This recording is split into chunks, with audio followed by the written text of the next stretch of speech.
Ladies and gentlemen, as you know, I, Lord Nuxanor, consumer of all lore, recently put together a list of South Park episodes and shit that I want to be covering specifically to look into how they tackled various topics and discussions. Season 26, Episode 6, where they attacked Andrew Tate. Season 26, Episode 2, where they attacked Harry and Meghan. Season 23, Episode 3, where they attacked the anti-vax. Or Season 23, Episode 2, where they attacked China. I have developed an entire list. I will be going through South Park attacking everyone. One thing that I will never cover in pure watching the actual South Park show format is the games. And as you know, I, Lord Nuxanor, must consume all lore, and Johnny Two's Cellos dropped a video why the Stick of Truth is a perfect South Park game. So, a lot of people told me I had to look into the lore of the different games and shit. I am here for it, baby. We're locked in. Let's get there, dog. Adapted from. Let me know what South Park episode you want me to actually actively react to, which I will be doing on Twitch. Let me know that one, but for now, let's see what this game is all about. TV or films are generally not easy to pull off. Though there are plenty of strong examples of this transition done well, the change in medium will typically leave the experience feeling quite a bit different than its source material. True, see anime video games. Anime video games especially, absolute dumpster fire! Tragedy against man and God! Oh my god, there is no good anime video game. Why? It's almost like, oh, the IP is gonna make us money, so let's just, you know. Even if the game itself is satisfying in its own right. Adult animated TV series have oddly made the jump to gaming quite a few times. The Simpsons has countless— What do you mean oddly? Oddly? Oddly made a jump to gaming? Bro! The entire New Day market system is simple. It's, oh, this is a famous IP. Let's just convert it to games and books and comics and remakes and shit so we could sell things to people even if the quality of the content is actually just bad. This games, Futurama did one, Family Guy has a few, and though some of these games have turned out great, Simpsons Road Rage and Hit and Run are truly fun as hell, it's not as though they fully emulate the feeling you get watching The Simpsons. Rather, they create new tangential experiences that are fun from a gaming perspective. Except they just happen to have specific characters to leech off the IP. Alright. Consume product and get excited for next product. It's gonna be awesome. And are made more fun for fans through nods and references to the show itself. There is, however, an absolutely massive exception to this rule, and that exception is South Park. I heard that the actual games they feel like South Park episodes, except more interactive. The South Park games. 2014's South Park: The Stick of Truth achieved the impossible. What the was that Gandalf? Was that my goat? Creating an incredibly fun adventure RPG set in the town of South Park that truly feels like it places you in a massive episode of the series itself. Dude, that's so cool. Today, I'm going to lay out Commander Douchebag. Let's go! Why I don't think there has ever been a better example of a TV or movie being adapted into a game than this one. Let's talk about South Park: The Stick of Truth. Stick of Truth, baby! That's what I call my penis. Let's go! But first, let me ask you something. Have you ever been in a car accident or gotten but like really pathetic little shitty ones. Injured in a situation where it isn't your fault? No, I've never gotten injured in a situation, specifically when it isn't my fault. No! A few years back, I got rear-ended, and I didn't think it was a big deal, but the whiplash— The whiplash, baby! Happened to me, hurt my neck and severely affected my day-to-day life for a while. Which is why this video is sponsored by Warhammer 40k lobotomies. Did you ever want to become a servitor of the Imperium of Man? Well, ladies and gentlemen, the idea of hiring lawyers to help with the insurance claim was so daunting and overwhelming. I didn't even consider it at the time, which is why I wish I had known. Yeah, Morgan and Morgan, who Morgan things up and fight you for your people. Yeah. South Park has a relatively tumultuous history in the video game space. The late 90s and early 2000s saw games like Chef's Love Shack and South Park Rally released for various consoles, with no input from creators Matt Stone and Trey Parker. After those games— Boo! I hate those people. Turned out, well, not good. Duh! When you cut out the original writers to make some sort of adaptation to just sell your IP and push the product on more people is not gonna go well? What? Color me shockaroonied. I was so surprised when the Netflix Avatar came out, where they specifically told everyone that, guys, we are not working with the original Avatar people because they didn't like our vision. Shocker, it ended up being dog shit. No one saw that one coming. Matt and Trey decided to stop licensing out the brand for video games until they could actually work on something worth playing. In the late 2000s, they were— Dude, I love that Matt and Trey, like the creators of South Park, actually love South Park and care about the topics they cover, which is why your boy is going down the South Park lore dive. This is kind of his tangential one. My main focus lore dives right now are Warhammer lore, Elden Ring lore, Star Wars lore. Dude, we're covering a lot of lore. But South Park is on the list, baby! We are getting through it. Approached once again about making a video game, but they had one major stipulation. And the only thing that really interested us was if we could make a game where it felt like you were in an episode of South Park. This time around, Yeah. Stone and Parker took a much more hands-on role in every facet of game development. They were That is so cool. That is so cool! huge fans of Obsidian Entertainment and contacted them to develop the game. They had South Park Studios animate their concept for the game's opening to help pitch their vision to Obsidian, and they even initially self-financed the development through South Park Studios, fearing that they'd struggle to find financiers without censoring their trademark South Park edge. I don't know. I feel like they're so famous. Anyone should be lucky to work with someone that big in the entertainment industry, I would think. But I guess people are fucking annoying. Development did not go entirely smoothly, however. After a series of cancellations and What? bankruptcies, Dude, it's every single time I see anything to do with gaming issues, it's always Montreal. Dude, that is not fair. It is literally not fair. Ubisoft acquired new IP and did the action to be in Montreal. Come on, guys. Every time. New Taku, bro. Guys, there's great news. You heard of New Taku? Not to be confused with Nux Taku. Fuck you. Not to be confused with Nux Taku. New Taku, ladies and gentlemen, is an adult gaming platform primarily hentai games located in Canada. You know where more specifically? That's right, baby! No! It never ends! It never ends. Montreal and gaming. Oil and water. It's dick and butt. the rights to the game were auctioned off to Ubisoft, who quickly decided it needed significant reworking, pushing back the release by 6 months. And you can actually tell that a lot of the ideas Matt and Trey had for the game didn't make it into the final version. In their 2012 E3 trailer, there are countless scenes, concepts, and Dude, it's so cute. Wait, Jesus is in the game? elements of the game seen that were not found in the game released. Shots of South Park itself entirely destroyed, the school burning. First came the goblins, then Underpants Gnomes. Then No! Is the whole stick of truth a Lord of the Rings reference? No! Vampire kids, hippies, crab people. The entire trailer Oh my god, the crab people. 9 for the dwarf lords, and 8 for the disabled men.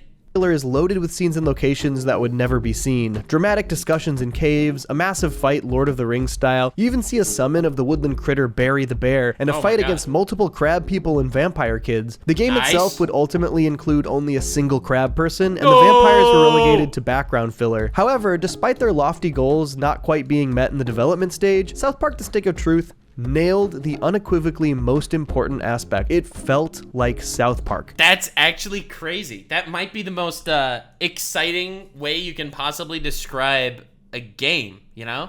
A game adaptation of a show that actually feels like the show. That's insane.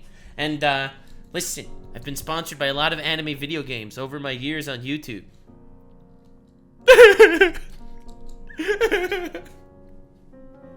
But I'm not gonna lie when I tell you that they're not as good as the actual anime, okay? Listen, I'm honored that Solo Leveling and Seven Deadly Sins and One Punch Man all sponsored me to promote their shit. And I love all the series, sort of. But, like, come on, guys. You get to create a character that is dropped right into town and gets to go on a massive, classic South Park adventure. Like That's you are awesome. playing an episode of South Park. That's so cool. That's so cool. You could tell they love what they do. And that's why after 26 seasons, they didn't fall off. They're probably at a high point in popularity of all time right now. And you could tell. It's because they actually just continue doing what they love to do. Like me, covering lore. We're never doing new Taku lore. I see all you guys in chat asking. It's never happening. And it's one of my favorite video game experiences of all time. Just a heads Damn, up. oh my god. That's me, guys, playing Elden Ring and South Park. My two favorite video games. Video is going to contain full spoilers for countless aspects of this game's All story. right. If you You burn Nazis in public? Dude, that's huge. If you've never played it and are a fan of South Park, I highly recommend checking it out. As of the time of this video's release, it's on sale on the Switch eShop for like $12, and you can find physical copies for other consoles incredibly affordably. Alright, let's dive into it. The game opens with Cartman setting the stage for the story, showcased in an incredible animated cutscene. Dude, look at this guy. Look at him. My goat. Clearly inspired by Ralph Bakshi's Lord of the Rings film. But even though the Wizard King is so undeniably cool, the Drow Elf armies continue their attacks. The Drow Elves. Wait, this is D&D. Listen, I know I'm planning on doing a whole D&D lore dive at some point soon. After I finish with like the Warhammer and Star Wars stuff, I'm planning on getting into D&D lore specifically. So that's crazy. They seek the human's most treasured relic, Their penises. the stick of truth. All right, whatever. I love that the Tomato. game opens with this stylized look into the kids' imaginations. It's one of the things the game does so well. Initially, the adventure is simply The Drow Elf are evil, partially because they breathe fire and eat humans. Also because their skin is, you know. Actually, I'm not gonna say it. I'm not gonna say it. I feel like that's gonna get clipped, and it's not worth it. Straight up. Even though I'm making a South Park joke, it's, you know, I'm not even gonna say it. kids playing a game, which is classic South Park. The kids take it very seriously. As they should. Imagination is real life, bro. They're fully invested in the fictional world that they've built, which is a perfect entry point into a video game. Dude, it's not only is a perfect entry point into a video game, but it's like, it's nostalgic too. Don't you remember when you cared about your own personal fantasy worlds? Like when that mattered to you more than like real life? I remember, I had those days. I was a nerd. I was a nerd, okay? Listen, I'm not gonna lie. But I'm sure that you're all surprised. You're all like, what? That's crazy. You? No way. Mind blown. after you create your character, the game truly feels like you've been dropped into an episode of South Park. It opens up with the classic shot of the South Park sign overlooking the entire town, just the way countless episodes of the show begin. You're the new kid in town, and your family just moved in. The game really embraces the idea of the silent protagonist, but in a very South Park Wait a second. Hold on. moved in. The game really embraces the idea of the silent protagonist, but in Bro. Oh, okay, it's Kenny's house. All right, never mind. I was like, wait, you move into a home and it just comes free with a very South Park way. Your character never talks, and the other characters do not ignore this fact. We've got some money for you on the kitchen counter, sweetie. Just be back before it gets dark. Hey, most supportive parent in all of South Park. Yeah, we love you too. The game also Nice. Obviously, has to shit on all these other games where the main character never speaks. plays up the new kid's Bro, gender, level, relationship status, location, net worth. mysterious past in a vague way, so they really had a fun time hitting main character tropes from video games. And the pacing is absolutely perfect. You leave your house and immediately run into Butters, who, in Butters fashion, is getting beat up. You help him, and you're Oh, hey, you want to help us out maybe or something? That'd be really cool. You're a new kid. That'd be so nice. My job is getting bullied by other people because I'm a child and shouldn't get bullied. journey begins. I love the way they slowly introduce the kids and world in this game. First meeting Butters, who then introduces you to Cartman, Ken, Oh, the biggest mistake of your life, meeting Cartman. Oh my God. You know, sometimes you just meet the bad kids right away. You know what I'm saying? Sometimes you just get Cartman. Sometimes you have a nice life. You grow up to become a lawyer. Your parents are proud of you. Sometimes you meet Cartman, become a YouTuber, live in your mom's basement. Never even heard of a pussy. Penny, and smaller side characters like Clyde and Scott Malkinson, but you don't even see Kyle and Stan until you've covered a ton of ground in the story. It's great. Every aspect of the game. I'm just saying. See Kyle and Stan until you've covered. No, the secret overlords, the Jewish ruler of the world. Yes, base Kyle, let's fucking go. Let's go. Finally, they get something right about reality, am I right? Shout out to Jewish conspiracy theories, everybody. Thorn crown. Listen, there's another famous Jew that wore a thorn crown. I'm just saying, I can think of another very famous Jew with a thorn crown. I'm talking about this Jew right over here. Yeah, baby. Very famous Jew. Very, very famous Jew. Known for his Jewishness, mostly. Covered a ton of ground in the story. It's great. I'm gonna get so canceled. Every time I watch anything South Park related, my mind just goes into satire mode, and I realize how out of context I could be clipped. I'm just saying. Aspect of the game manages to embrace the spirit of South Park itself. You can play as a Jew class in this game. The classes in this game are different races. Oh my God. The protagonist names himself, but Cartman opts to simply call you douchebag. Yeah! Dude, that is the ultimate child life experience. Oh my God. You wake up, you go to class, you have a whole life story and past. You introduce yourself. Your name is Johnny. And then they just like, hey, douchebag. And then they just call you douchebag for the whole time.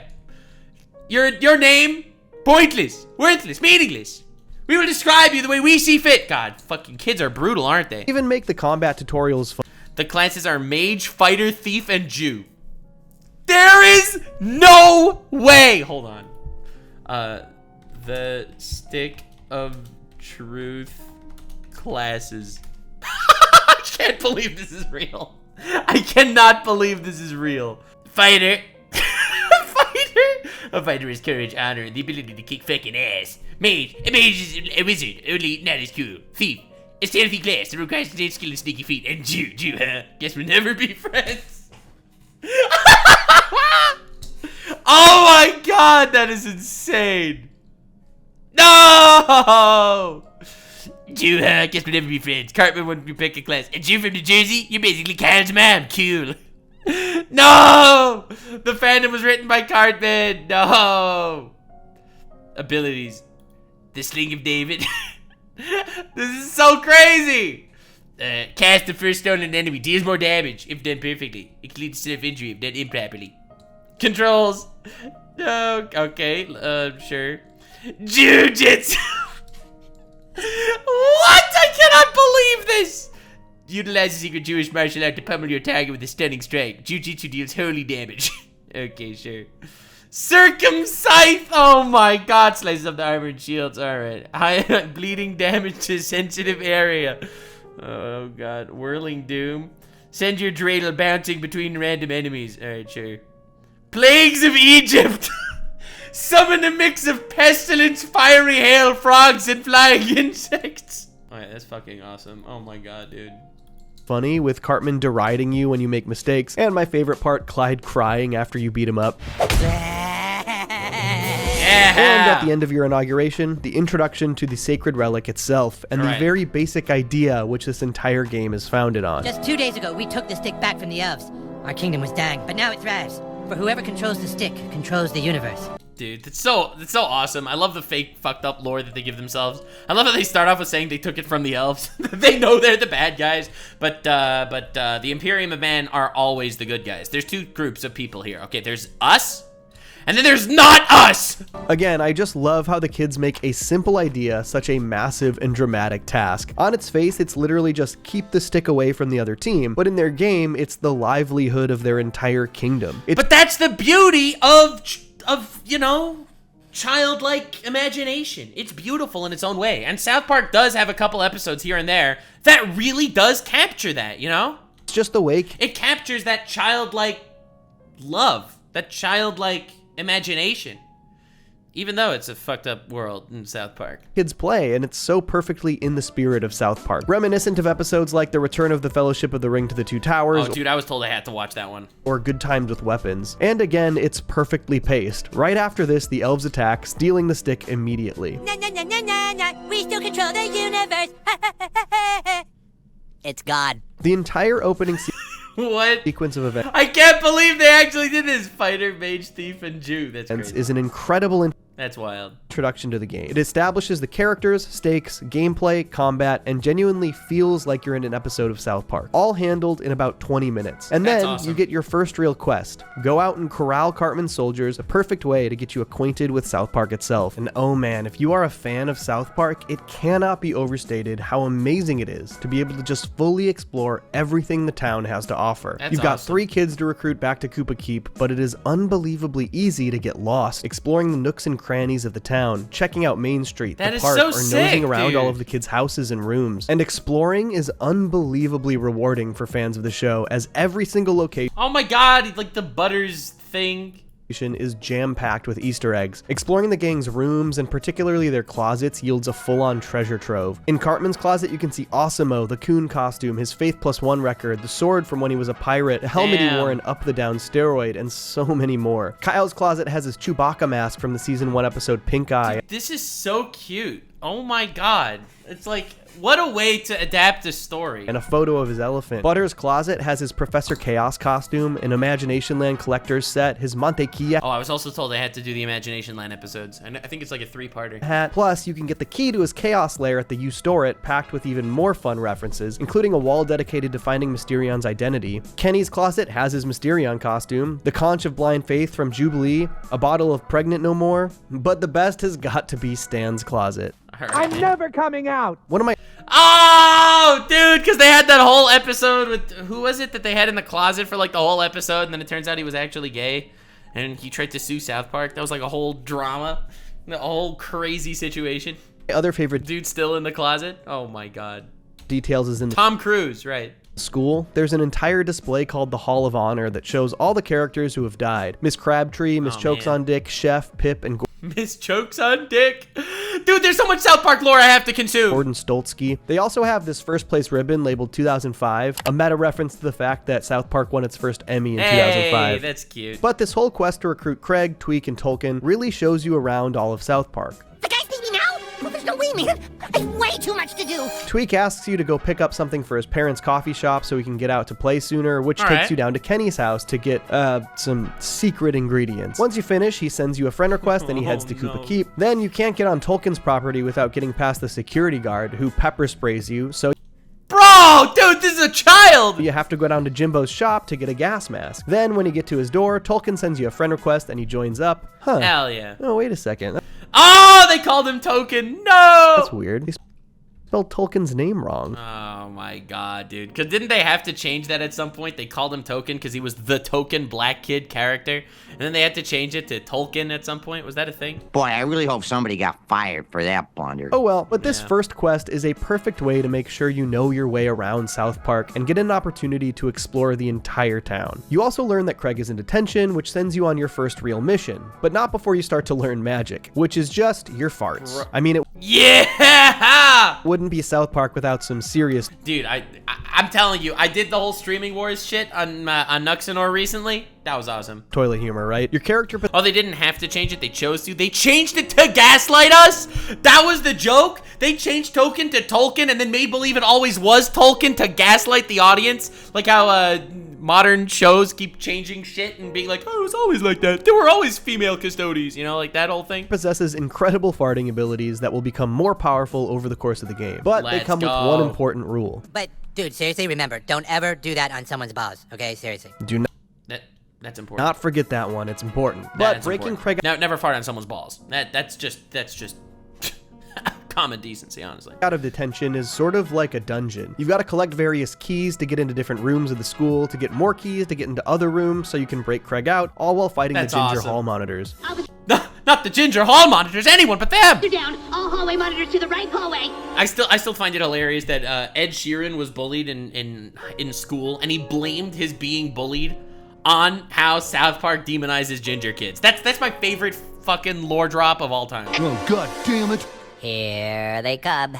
They're gonna get you, Craig. You're not getting out of detention. I'll be out of here in 10 minutes. And finally, after rescuing Craig, you have one last mission for the day. Take down the bard at the Inn of the Giggling Donkey. Another example of how fun these kids' imaginations can be. I love the scene where they walk into the Giggling Donkey, particularly the music. Does no one know about this Ed Sheeran thing? Why is everyone like so shocked about this? I thought this was common knowledge.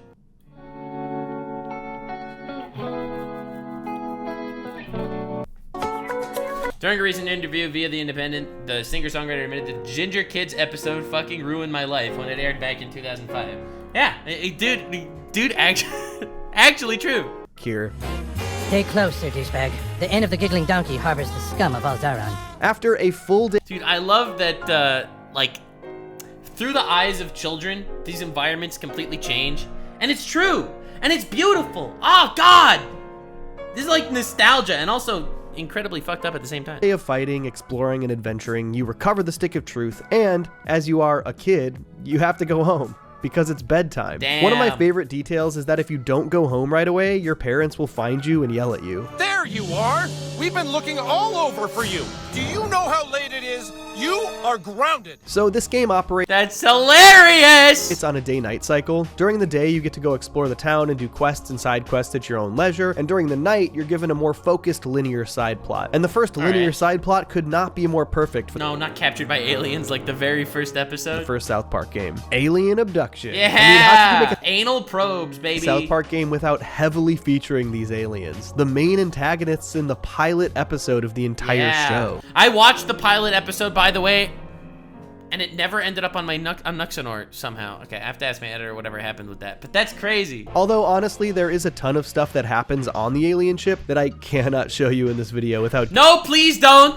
Please don't. getting demonetized. It's wild. But it's all very in line with what we saw in that pilot. The 2 night missions also each grant you a new ability that will They probe you in 4K in the game. Oh my god. Will help you get past obstacles and explore new areas of South Park. This one gives you this butt probe that you can use to scan these satellites and teleport to nearby areas. It gives you a teleporting butt probe as a buff in this game. Oh my lord. Very fitting given the subject of the pilot episode is Cartman getting probed. Yeah. They really did just hardcore cater this game perfectly to the South Park experience. But that's what it's about. That's what a video game adaptation should be. With not just direct references, but gameplay homages to the history of the show. This entire alien spaceship mission is really fun too, and it's where you get to meet Randy for the first time, though. Randy was just there taking it in the back the whole time? Oh my god, dude. He's just getting his back blown out for the whole duration of the story. He's just never around, just here, having a good time. Oh my lord. Again, I can't show. Why is he smiling? No, Randy. I missed you, Randy. Oh, where have you been? I missed you, Randy. Much because of how they show him. My favorite part about traversing the ship was finding these audio logs that make fun of finding audio logs in video games. Day 2. So hungry. I've searched for food, but the only thing I've found are other people's annoying, useless audio logs. That's amazing. What an insane call out. Why did they bother when they clearly were in terrible danger? Each audio log I find is more irrelevant and boring than the last. Dude, that's so real! I must keep looking for a way to survive. Once you clear the... That's so real. Every time you play a video game, it's like you click an audio log and it's like, there's something on the ship. I think it's scary. And then they just drop some random lore tidbit. Bro, you are getting your ass blown out by aliens. Don't you have something better to worry about? Alien spaceship, it crashes down into the South Park Mall, and you wake up for the next day of activities. I'm sure you'll notice that the ship is the same UFO design as in the pilot, but made with CG. Though I think they did do this later in the series too, in episodes like Cancelled. The second day starts with Cartman revealing that the elves broke the rules and stole the stick back overnight. Plus the ramifications of the spaceship crashing into the mall, which is obviously subject of a government cover-up. Obviously, classic government. I mean, dude, if you don't believe that the government is covering up, you know, obvious fake shit like aliens, global warming, Statue of Liberty, like all these things are obviously government cover-ups. Like, dude, there are no aliens, there are no tooth fairies, and there is no Queen of England, okay? This is like known fact. They claim that the only reason huge tents have gone up to cover this area is to mask the construction of a new Taco Bell. Yeah, classic government. Today's main task is to recruit the Goth kids, and it comes with some fun twists and turns. It's actually the only day in the game where your decisions can end up showing you different variations of sequences. While trying to recruit the Goths, you finally get to meet Kyle and Stan, who bring you to the Elven camp and try to convince you to recruit the Goths to their side instead, revealing that they actually don't have the Stick of Truth. They didn't steal it. This gets you access to Jimmy and Stan as combat partners, as well as a side quest for each of them. Eventually, Wait a second. This gets you access to Jimmy and Stan as combat partners, as well as a side quest for each of Are these Nazi cows? What the fuck? I mean, it's South Park, right? So, like, goddamn. them. Eventually, the quest for the Goth kids brings you to the community center, and how could this be a proper South Park fuck the conformists, baby, story without a classic Angry Town meeting? Everyone is, of course, very upset about the Taco Bell. Randy then teaches you a new fart power before sending you to the crashed UFO site to investigate. I missed you, Karen.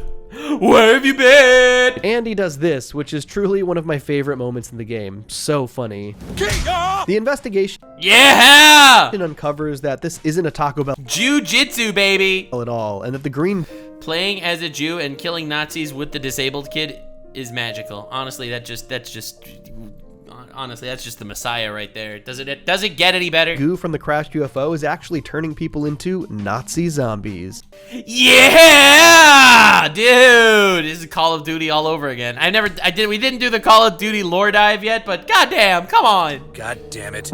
I'm so tired of Nazi zombies. Dude, so real. Why are they so common? Like, dude, they've utilized wokeness for the power of good. For the forces of good. It's incredible. It's so overused. Come on, dude. COD Zombies lore, I didn't get there, but this is pretty classic South Park, criticizing something they've seen too much of in video games while parodying it themselves. It's honestly such a good meta. It helps. Like, I do the same shit, like in random videos or whatever. It's like, don't you hate when people always tell you to like and subscribe before watching the video? Anyway, have you considered liking and subscribing? It's like, by the fact that you're calling out the bullshit, it makes it okay for you to do it. You know what I mean? I feel like it's such a classic tactic. When something is just, it works, but it's overused, the best thing you could do is call out how overused it is. And then when you do it, it's a satire. It's not overused bullshit. Once you recruit the Goth kids, you get to decide if you're teaming up with the elves or the humans, and the fall. Wait, are the elves why are the elves ruled by a Jew? Come on, guys. Don't call the don't do that. Come on, bro. Following scenes will differ slightly depending on what you choose. You either get a scene at the Elven camp or at Koopa Keep, and then whichever team you choose will be attacking the school in the following mission, while the other will be defending it. Your allegiance also determines who your combat allies can be, as well as who you fight against during the assault on the school. If you choose the elves, you'll face off against Butters, but if you choose the humans, you'll fight Stan. It's nice that we at least got a little bit of variation on these sequences of events, though I will admit, it would have really been great. Did he take a shit in a urinal? That might be the worst thing I've ever seen. We at least got a little bit of variation on these sequences of events. That might be the worst thing I've ever seen. He just took a shit in a urinal. Cancel this. Cancel them. Though I will admit, it would have really been great if there were even more Allegiance-specific cutscenes throughout the game. I do find this game to be incredibly replayable, simply because it's fun and very digestible, but imagine if you could see even more entirely different scenes on additional playthroughs. Man can dream. In the end, you fight Kyle or Cartman, depending on your allegiance. This is the ultimate fart battle. This is just Avada Kedavra versus Expelliarmus on crack. Bro, just sitting there, actual fart battle. Before discovering the truth of what happened to the stick. Greetings, humans and drow elves of Zaron. Uh-oh. Clyde, he took the stick. This sets the stage for the final section of the game. The second night mission grants you the ability to shrink thanks to the Underpants Gnomes, but Sure. this is basically another sequence that I can barely show any of. You're gonna have to oh my god! Play it. It's a lot. But I do love that they brought in the Underpants Gnomes. They were in the show in like season 2. At this point in the game, you should be pretty highly leveled up and have found tons of power-ups and upgrade patches for your weapons and armor. I personally love the combat system in this game. Old school Paper Mario style is my kind of turn-based system. But admittedly, if you play your patches right, you can kind of break things. This time around, I chose a mage class and Boo! That's pretty racist, dude. You should have picked the Jew class. Obviously, the Jew class, they've mastered jujitsu. Okay? Alright, okay, listen. Everyone knows that if you want to be the greatest fighter of all time, you must master the 4 elements. Like, mage, strength, wizard, and of course, my very favorite, jujitsu. Ladies and gentlemen, the true, strongest, and most powerful art. We have mastered this art, and it has made us so much stronger. By the end of the game, I had managed to outfit myself with a combination of power-ups that made me basically unstoppable. I had the ability that leached health from enemies on a perfect attack, paired with some power-ups that healed hundreds of additional HP every time I healed. On top of this, when I did burn or frost damage, I would regain... Mage and wizard are different? Yeah. Mages are just lamer wizards. In 5 PP per hit. So basically, if I used either of my magic spells that hit multiple times in a turn, I would... Did you fight priests in this game? Oh my god! Regain all of my HP and all of my PP at the same time in a single turn. Pretty broken. I do like a game where you could break it. I like a game where it's challenging. However, if you really wanted to, you can absolutely just break the shit out of it. That's my favorite type of game. And do damage. It was very fun, but like I said... Bro, why did they make Chef a Nazi zombie, bro? Why would they do that? Why would they make Chef a Nazi zombie? Okay. I'm interested in doing even more playthroughs to see what other kind of broken combos I can create. And the more equipped you are to fight, the better time you're going to have tackling the really fun array of side quests that fans of South Park are sure to enjoy. They truly are so funny. You can rescue Mr. Hanky's kids from the sewer. You can big game hunt all kinds of huge monsters for Jimbo and Ned. It's so cute that they give you all this, like, all these references. I'm more impressed than anything else that they really did their goddamn best to turn this into a South Park experience. Funniest quest. I'm glad we're doing this lore dive. Quest might be find Jesus, but like... Oh my god. Like, literally? You found me! Oh my god, that's the quest! It's my find Jesus moment. Tee Next time finding me won't be so easy. And my personal favorite, the Al Gore Man-Bear Pigs. Whoa, we got a Man-Bear Pig reference? Side quest. Al Gore recruits you to help study MVP, then he thinks you are MVP and fights you, and finally he dresses up like MVP and fights you again. This was of course before they confirmed that Man-Bear Pig is real in the show, so I imagine if they alright, makes sense. did another game, we'd probably get real Man-Bear Pig, right? So many of the optional goals right, because originally Man-Bear Pig was just an excuse for global warming. Right? It's like, I can't believe Man Bear Pig would destroy another crap. Are tons of fun for fans of the show. You can collect 30-chin Pokemon throughout the town. Meeting every tiny side character in town and becoming their friend on Facebook will have you reminiscing about countless old episodes. My favorite discovery was that with a paper found in Stan's room, you can learn to get through the Lost Forest and meet all of the woodland critters. The third day begins with an uneasy alliance being formed between the elves and the humans, all in the name of stopping Craig and reclaiming the stick. That's right, because nothing brings us together like hating someone more than we hate each other. Am I right, people? Obviously starts out rocky. Join forces, my paladin ass. Only good elf is a dead elf. What? Wow, dude. Oh my god. The only good elf is a dead elf. Jeebus. Don't you suck my elven dick, Butters. This final day is primarily spent trying to recruit the girls to help take down Craig, which truly does take you just all over the place. You dress up like a girl, go to the abortion clinic, and what? Finally, in one of my favorite missions, head to Canada in order to translate a French document. In South Park, Canada is portrayed as this incredibly simple, low-tech, boring country. True. Just true. Just real. The There's Only One Road in Canada song comes to mind from Christmas. There's only one road in Canada! Oh my god. Time in Canada. It's very funny. And so, ingeniously, Stick of Truth portrays Canada as an old-school 8-bit ass video game. No! No way it turns Canada into an 8-bit video game with one road! That's crazy! And pixels everywhere. You literally that's insanely cool. Travel all over Canada because it's just this tiny little NES RPG looking map, and it is so funny. One of the funniest bits in the game for me. Or should I say, 8 of the funniest bits. Okay. The Canada mission ultimately takes you to Terrence and Philip, who teach you the most powerful fart in the game, and honestly, how could it have been anyone else? The asses of fire themselves. And true. With the girls recruited, we've that Canadian ass is the best ass. Reached the final mission, the assault on Clyde's fortress. All right. This is a pretty fun final dungeon. It maybe could have been a little longer, but you have a few options for entry, and you fight some good enemies, including Craig. Oh, there's also this other part where you have to go into Mr. Slave to disarm a snook.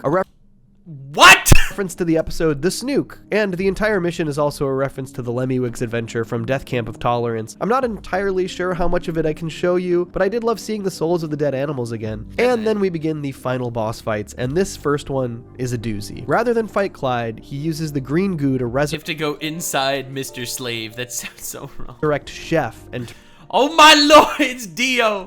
What the freak? Why did they make Chef a Nazi zombie? I can't believe it. Turn him into a Nazi zombie. Obviously. Of course. You bastard. This fight has some really tough aspects to it, but the thing I loved most was that... Bro, with the stomach open and everything, it's literally Nurgle. Oh my god. As you get closer to defeating him, Chef starts to actually snap out of his Nazi zombieism. His love for the gang nearly causes him to stop being a zombie. That's crazy. That's crazy. I guess being a Nazi zombie isn't nearly as appealing as being a Scientologist. I'm sorry, boys. This is, of course, a reference back to Chef's final appearance in The Return of Chef, as he was able to break himself free of the brainwashing and escape with the kids before his brutal death, of course. It's rough, buddy. I hated that arc. That's so sad. Heartbreaking what actually happened with that whole situation. Chef's death here is also pretty brutal. Oh my god, dude! But I'm just glad they got Chef in the game somehow. I love the sequence after this, as this government agent comes in and tries to explain the convoluted origins of your character and why they're so important, because they have an incredible ability to make friends on social media. Bro, I hate when video games do this so much. I mean, this is obviously calling it out,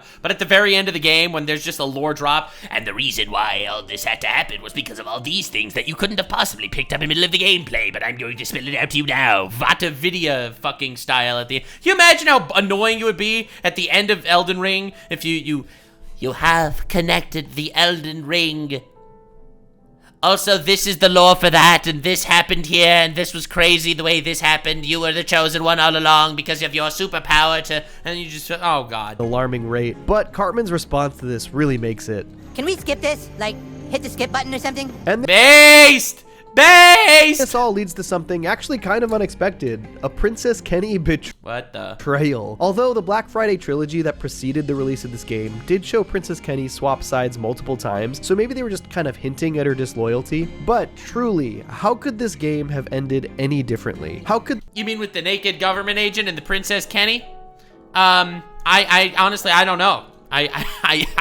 You got me. They have possibly ended the first major story-based South Park game without directly confronting what was, for years, the most iconic aspect of the show. How could the Are they gonna kill Kenny? Is that the end of the final goal of the game not have been to kill Kenny? Obviously. Perfection. It's just perfection. And I love how you have like the incredibly rich, powerful government agent that's just naked, surrounded by children. Like that is obviously a metaphor for you know, someone that didn't kill himself, probably. I mean, obviously it's pretty hilarious. And hilarious. After a tough fight, you fart on Kenny's balls and you save the entire town. The final scene is actually really beautiful. You stand there in Kenny's place with Kyle, Stan, and Cartman behind a gorgeous sunset as Cartman throws the stick into Stark's pond. It ends on a great joke before cutting to the typical South Park credits, which is a really perfect touch. Let's ask Douchebag. What do you want to play next, dude? Press A to speak. Screw you guys. Find the first thing you say in the game. I'm going home. Wow, what a dick. Nice, that's awesome. What an insane ride. I can't believe they actually mastered the video game adaptation. They really made the video game feel like it was part of the actual universe of the South Park world. That's all you need to do. I feel like all these massive publishing companies that make games just based on popular IPs really need to take a lesson from this stupid looking, low-ass graphic quality game and just make it with love and passion. God, have I mentioned that I love this game? I can't express enough how perfectly I think they nailed this on their very first try. Playing the Stick of Truth truly feels like you're dropped right into a supersized interactive episode of South Park, while still being fun as a video game in its own right. It not only tells a hilarious, massive new South Park story, but it is jam-packed with the kinds of details that wasn't a UFO, by the way, that was a Taco Bell. And homages that will delight fans of the series endlessly. Sure, there are aspects of the game that I think could have been expanded on or polished, but overall, everything it did could be exactly better. what I needed it to do. It immersed me in a South Park story in a way that I never thought was possible. The way it told an entirely new story while paying homage to all that came before in the series and seamlessly integrating an entirely new character in the story. Which is so rare, because normally the main character very, very often feels mega out of place in the actual story. You know? Because you're playing this main character, but it's really cool when they actually do integrate him into the friend group.